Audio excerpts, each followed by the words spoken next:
भारत ने अर्थव्यवस्था में एक नया इतिहास रच दिया है। अर्थव्यवस्था को लेकर नीति आयोग के सीईओ वीवीआर सुब्रमण्यम ने एक बड़ी खबर दी है। उन्होंने बताया कि भारत अब दुनिया की चौथी सबसे बड़ी इकोनॉमी बन गया है। भारत ने जापान को पीछे छोड़ दिया है। Shyam steel flexi strong TMT बार, ये स्ट्रॉन्ग के साथ फ्लेक्सिबल भी है। आपदा मुसीबत कोई भी आए, ये घर को अटूट बनाए। जब टीएमटी फ्लेक्सी स्ट्रॉन्ग, तो घर रहे हमेशा के लिए स्ट्रॉन्ग। सुब्रमण्यम ने नीति आयोग की 10वीं गवर्निंग काउंसिल की मीटिंग के बाद यह बात कही। उन्होंने कहा कि भारत के लिए अभी माहौल बहुत ही अच्छा है। देश की आर्थिक स्थिति मजबूत हो रही है। सुब्रमण्यम ने एक न्यूज एजेंसी को बताया कि अभी हम दुनिया की चौथी सबसे बड़ी अर्थव्यवस्था हैं। हमारी अर्थव्यवस्था $4 ट्रिलियन की हो गई है। सुब्रमण्यम ने अंतर्राष्ट्रीय मुद्रा कोष यानी IMF के आंकड़ों का हवाला देते हुए कहा, IMF के अनुसार भारत की अर्थव्यवस्था जापान से बड़ी हो गई है। उन्होंने कहा कि सिर्फ अमेरिका, चीन और जर्मनी ही भारत से आगे है। अगर हम योजना के अनुसार काम करते रहें तो अगले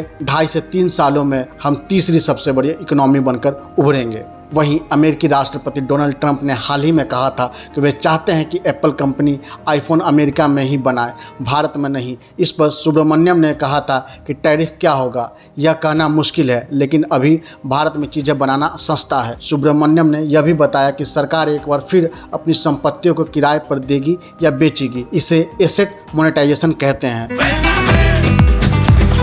ये स्टाइल का मामला है। रूपा frontline.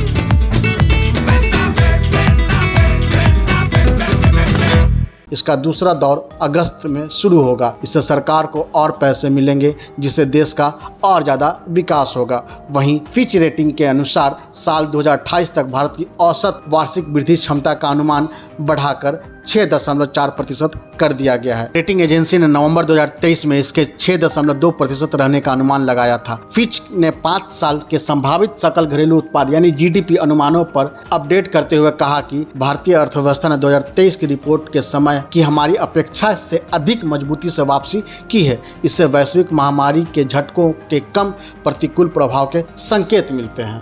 This is already visible in the growth of India.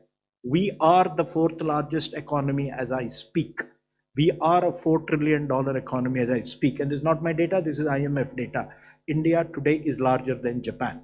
It's only the United States, China and Germany which are larger. And if we stick to what is being planned, what is being thought through, it's a matter of another 2.5 to 3 years, we would become the 3rd largest economy.